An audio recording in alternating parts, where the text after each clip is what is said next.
শিবু হাজরা উত্তম সর্দার গ্রেপ্তারের পরেও অসন্তোষ কমেনি সন্দেশখালীর বাসিন্দাদের। এখনও উত্তপ্ত সন্দেশখালী। তবে রাজ্য সরকারের পক্ষ থেকে পাঁচটি জায়গায় 144 ধারা প্রত্যাহার করায় সেই 5টি জায়গার স্বাভাবিক পরিস্থিতি ফিরে এসেছে বলে মনে করছে রাজ্য প্রশাসন। এর মাঝেই সন্দেশখালীতে ভিডিও ঢুকতেই সন্দেশখালীর ভিডিওকে দেখে রে রে করে তেড়ে গেল গ্রামবাসী। ভিডিওকে টেনে গ্রামের ভিতরে নিয়ে গেল গ্রামবাসী। পরিস্থিতি খতিয়ে দেখার জন্য গ্রামবাসীরা ভিডিওকে টেনে নিয়ে যায় গ্রামের ভিতরে। তারপর ভিডিও গ্রামের ভিতরে গিয়ে তাদের সমস্ত অভিযোগ শোনার পর সেই অভিযোগ লিপিবদ্ধ আকারে ক্যাম্পে জমা দেওয়ার নির্দেশ দেয়। আর সঙ্গে সঙ্গেই সেই অভিযোগের পাহাড় প্রায় ডবল সেঞ্চুরি ক্রস করে।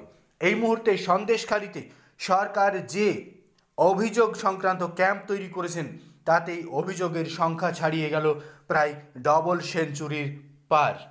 সন্দেশখালী কাণ্ডে চাপের মুখে তৎপর প্রশাসন।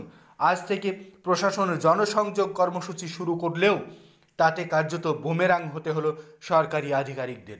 সন্দেশখালীতে এই মুহূর্তে রয়েছেন সরকারি আধিকারিকরা। ক্যাম্প করেছেন ছটি ক্যাম্পে অভিযোগপত্র জমা নেওয়ার কাজ চলছে।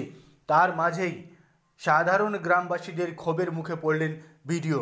তাদের অভিযোগ, কৃষি জমিতে নোনা জল ঢুকিয়ে ভেড়ি তৈরি করা, জোর করে জমি দখল করা এবং জমি দখল করে টাকা না দিয়ে সেই জমিতে ভেড়ির মতো কাজ করা, যা সন্দেশখালীর এই দুই কুখ্যাত অপরাধীদের বিরুদ্ধে অভিযোগে সরগরম। তাই সন্দেশখালী কাণ্ডে রাজ্য রাজনীতিতে ফের বুমেরাং হতে হলো মমতা বন্দ্যোপাধ্যায়ের সরকারকে। সন্দেশখালীতে ভিডিওকে দেখে রে রে করে তেড়ে গিয়ে গ্রামবাসীদের অভিযোগে কার্যত শেষমেশ ভিডিও অভিযোগ লিপিবদ্ধ আকারে জমা দেওয়ার নির্দেশ দিয়েই দায়সারাভাবে আবার ক্যাম্পে ফিরে এলেন।